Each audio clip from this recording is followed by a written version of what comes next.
George Crump, lead analyst with Steward Switzerland. Thank you for tuning in today. Today is another in our series of ongoing ChalkTalk videos about various topics around the computer industry. Today we're going to be focusing on SSD, solid state disk. And joining me in that conversation is John Scaramuzzo, president of Smart Storage Systems. John, thanks for joining us today. Good to be here. So one of the things that we get a lot from, still today, from users looking to try to decide what SSDs they should be putting in their servers is, I have to use SLC because that's kind of what they've been programmed to do. So I think maybe it's good that they're starting to get what these different acronyms mean. But I know that you guys especially have done some work around MLC technology to make that more appropriate for the server class use case. Can we talk a little bit about that? Sure. You know, and let me draw a little bit of picture here. It might help. You know, in SSD land, we have to talk about endurance and cost because they're related. And the biggest reason that people are struggling between MLC and SLC is that SLC has more endurance. You can write more to it, and MLC has less endurance. One of the tricks the industry uses to try to get between the points is called over-provisioning, where they actually reserve some extra flash. But if you look at a cost curve, or an endurance curve, meaning how many program array cycles, and if this is cost on this axis, what happens is you get these curves. Like first, MLC looks like this. So if this is a 7% over-provisioned drive, this is a 28% over-provisioned drive, you can continue to add the extra endurance. The problem is at some point you get a knee in the curve and it starts to get very expensive.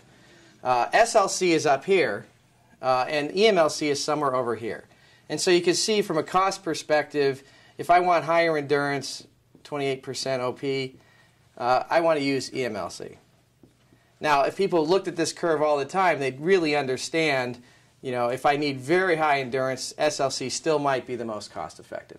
But it's really it's a function of two variables: how much over-provisioning you use and the type of base endurance. EMLC is 30,000 PE cycles, SLC is 100, and MLC is 3.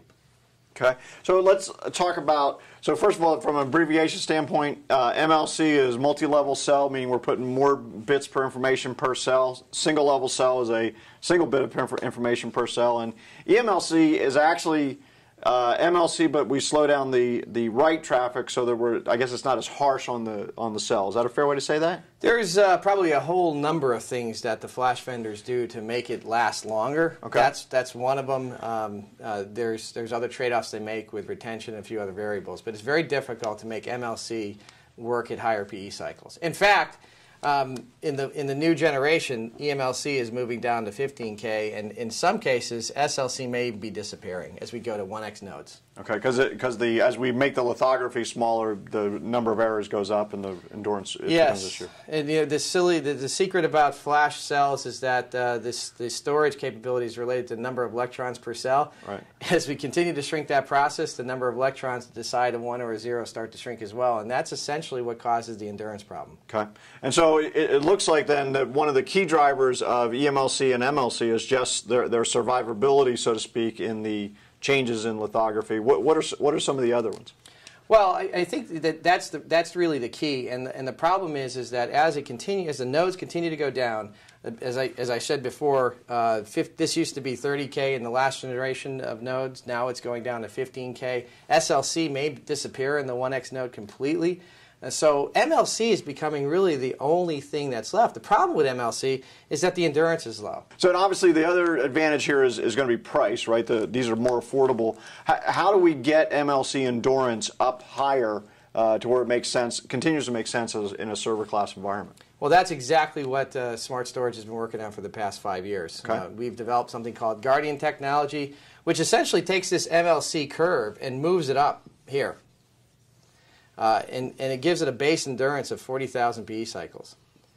By taking standard MLC with standard MLC costs and bringing it all the way up to 40,000 PE cycles, we can cover any application by simply changing the over-provisioning. And this allows our customers to basically buy one drive and dial in exactly what they're looking for depending on their application needs. it also provides the best cost at every point. So from the other term I know that our viewers always ask us about a lot is right amplification. Talk a little bit about that for us. Well, right amplification is essentially related to how much spare flash you have. So as you look around this curve, the right amplification of 7% is higher than 28%, and as you move to the right, it goes lower.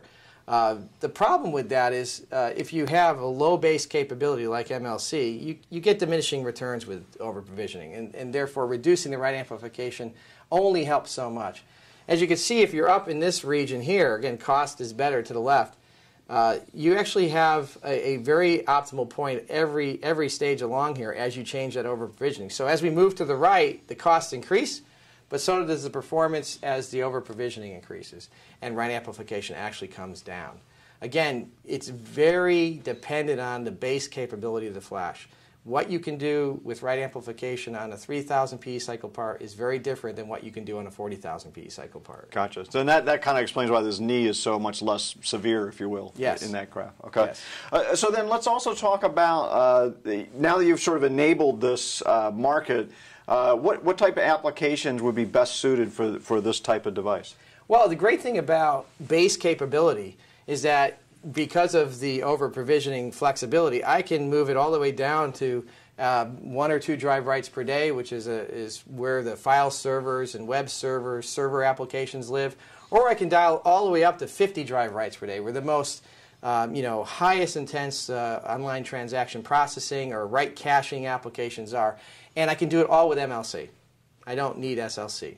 So essentially, I can dial the capability to your application. I can dial the cost down if you don't need as much write endurance, or I can dial the cost slightly up, but much better than SLC if I need endurance. Okay, great. Well, John, thanks for clearing that up for us. I'm George Crump, lead analyst with Storage Switzerland. Thank you for tuning in today.